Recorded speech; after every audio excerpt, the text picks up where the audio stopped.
This is James, and all his friends are dead. Kind of a skill issue, not gonna lie. Not to mention, he's gay. Yeah, imagine being bored. Gay, a nerd, annoying, and all your friends are dead. Wow, God must hate you. Okay, I've gone too far. Anyways, James goes to his first sleepover with his friends, and they're playing a very family-friendly game of Truth or Dare. Okay, I've got one. What's the most scared you've ever been? That's the best you can come up with? I had to run around the house naked. Sir, these are children. Also, why is the guy's shirt off? Also, again, James definitely dared that guy to run around naked. Little freak. Okay, I'm done. Anyways, they play Truth or Dare, and they have to go outside into the scary forest because one of the boys dared him to do it. Spoilers, they all get diddled by a monster and completely scalped to make a monster's favorite meal, macaroni and kids. But of course, that happened because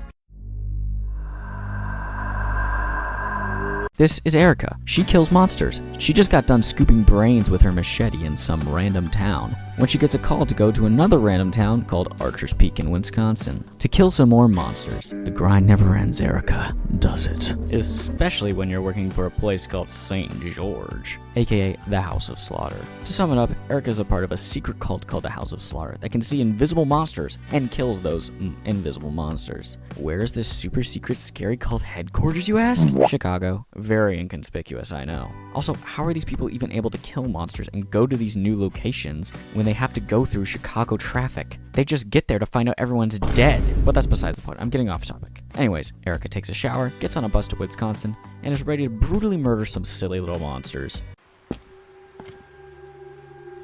You know one of them? You could say that. What do you mean by that? Come on, Erica, you just got here and you're already acting suspicious. Anyways, back to James. James is getting harassed at school because everyone thinks he killed his friends for some weird perverted gay reason. Because as I said before, he's gay. Okay, I'm done, I swear. He gets sent to the principal's office because he punched a kid in the face. But the principal lets him off the hook because he's freaking traumatized and all his friends died. Okay, I'm sorry, but why did everyone immediately assume that James is behind the killings? There have been other kids disappearing and dying that are completely unrelated to the sleepover incident of 1999. Even the cops are convinced that a big bear is killing the kids, which is stupid. I swear everyone in this redneck town is stupid, except for you, Erica. So go kill some monsters, my beauty. Anyway, okay, so James gets off of school and starts walking home, but Erica shows up and starts interrogating him. She wants to know what he saw. James is all like, "Are you from the police? Do I look like a cop to you?" "No." "Okay, then tell me what happened." "Okay." So he tells her about the monsters he saw, because apparently he trusts a sketchy blonde woman with Harry Potter eyes more than an actual sheriff. Next issue. This is Tommy. His sister has gone missing and is suspected to be dead. Tommy's mom is not taking it very well. She's addicted to the cancer sticks. Tommy works at a crappy little restaurant called... Wait a minute, what does that say? Apple Beans? Seriously, they're not even trying to hide it. Tommy gets into work right when Erica and James show up. Erica says some shady stuff about wanting to use one of the tables at the restaurant as a storage locker, and then sits down for some coffee. She starts scouting out where all the kids started to go missing first, while Tommy and another worker with dyed hair and daddy issues starts gossiping. "Yo, it's that kid." What are you talking about? "The one who totally killed all those kids." Nah, the blonde lady's way more suspicious. Tommy comes over and happens to overhear them talking about the children going missing and tries to touch Erica. Erica doesn't like her personal space bubble being popped, so she slams him onto the table and they get out of there. Tommy is now convinced that Erica is the murderer and calls the cops. I mean, she's not helping herself by acting so suspicious. That night, Erica goes to her motel room and starts talking to her possessed octopus stuffed animal. But the sheriff shows up and takes her in before she can get done with her girl talk. She gets interrogated and looks mega suspicious, but somehow convinces the sheriff to let her go. I don't know, she's got that secret riz or something. But the sheriff isn't so happy about getting verbally violated, so he sends out one of his cops to stalk her. Alright, what's next up on the agenda, Erica? Shopping? Where at? You know what? I'm just gonna ignore it. I'm gonna ignore it. "So, you're looking to do some landscaping, huh? Well, I got some fine chainsaws here. Some real safe ones that if you drop them, they'll turn right off, no problems. I have some pretty old ones, though, that have a mind of their own. They'll just keep going loose, and it's hard to control, but pretty crazy things that'll rip your leg right off. But I don't really like giving those a... Can I have that one? What? One of the crazy Doom Eternal ones that have a mind of their own. Mister, do you... Whoa, look at this one. Yeah, way to go, Erica, taking a child to buy weapons. Meanwhile, Tommy stops by his scumbag dad's house to steal his gun in a shoebox so he can shoot Erica.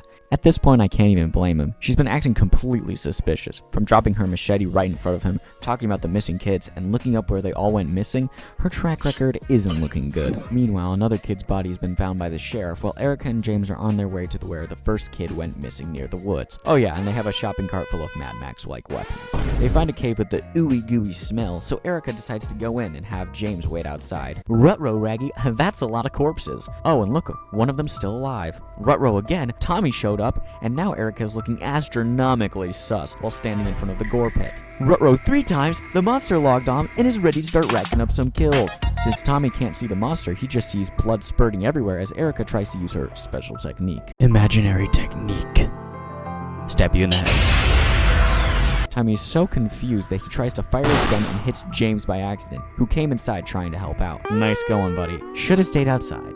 Erica is done dealing with Tommy, so she stabs him in the head with a magic EpiPen that allows him to see the invisible monsters. Erica yells at Tommy to get the little girl and James out of there, so they run off and find the stalker cop who rescues them and takes them to the hospital, while Erica goes sicko mode on the monster. But it's not looking good. Apparently, that monster was just the start, and there's many baby monsters still out there. Meanwhile, in Chicago, the House of Slaughter isn't looking so kindly on Erica, since they let Tommy see the monster and survive. No one can know our secret! So they send one of Erica's housemates, Aaron, to go clean up her mess. On the other hand, the sheriff has found the gore pit in the woods and doesn't have enough room in the morgue to keep all the bodies, so they decide to put them away in the school gym. The principal isn't super happy about it, but what you gonna do? On the other hand, the little girl that they found is staying with the police station receptionist, and James is in the hospital. He gets visited from the sheriff, who finally starts to think that it's not a bear who's killing all these kids. Gotta tell me now. I know something's up. It took you this long to realize? Listen, you gotta tell me about the aliens. Aliens? They're monsters, blood. Anyways, Erica goes back out to the woods to find the goofy baby monsters, but it turns out they're made of mists until they eat again. Just a fun fact. Oh god, you're here. Listen, Erica, you really made a big stinky here, letting that Tommy guy see the monsters. Now I've got to kill him and everyone else who knows. Nuh-uh, yuh-huh, nuh-uh, yuh-huh, nuh-uh, yuh-huh. In the end, they decide to just use Bien, the little girl, as bait for the monster. I literally needed to look up how to say this name like 50 times. Bien. Bien? Bien?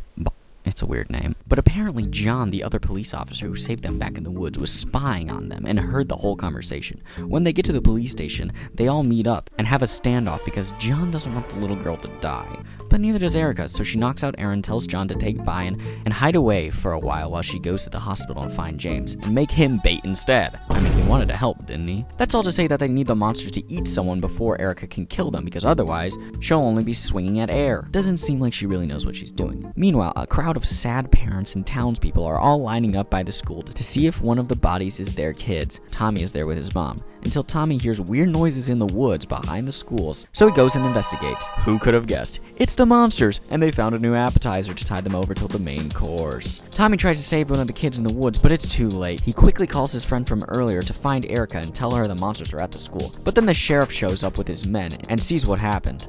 What's that? 1 kid, 2 kid, 3 kids are dead. Then Aaron comes out of nowhere and tells the sheriff he'll watch Tommy while they move the bodies into the school. The sheriff knows he's with Erica and just assumes he can leave him with Aaron. Wrong-o.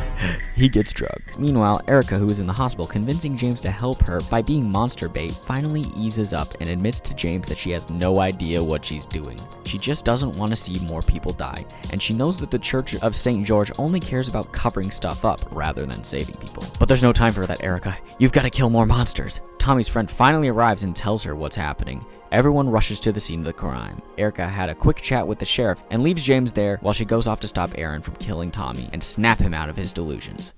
Wait, are we the bad guys? It took you this long to figure it out? While they're arguing, Tommy runs back to the parking lot, just in time to see a girl get ripped in half by a monster right in front of everyone.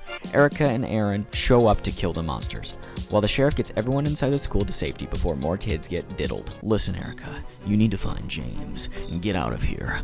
Find that girl. You'll be able to draw all the monsters into a trap with them. Wait, what? Why the sudden change of heart? Now go! Save them! Get out of here! What are you? Remember me! Die, you horrible... Oh! Not this soon, please. Womp womp, he's dead.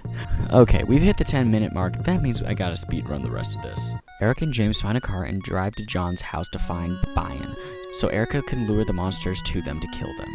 On the way there, she gets bit by a monster, and the white masks from the House of Slaughter are sent to kill any witnesses. They show up at John's place and kill him, but Erica gets away with the kids. Meanwhile, at the school, the other white masks kill one of the many monsters and break into the school and demand everyone give them their phones to be destroyed. Can't be having any evidence now, can we? On the other hand, Erica, James, and Brian go to James's house that is empty to perform the ritual to summon all the monsters. Turns out Erica's stuffed animal has the spirit of a monster that killed her parents in it. She has since then tamed the monster and uses it to tap into people's fear and emotions. She has James and Brian think about the monster since they were the ones who were the first to see it, and kind of the main reason it exists, since James is the one who started the rumor that caused all the fear. Their thoughts turn into reality, and the monster is shown through the spirit, and it lets out a large roar that summons all the babies. They show up, and Erica gets to work.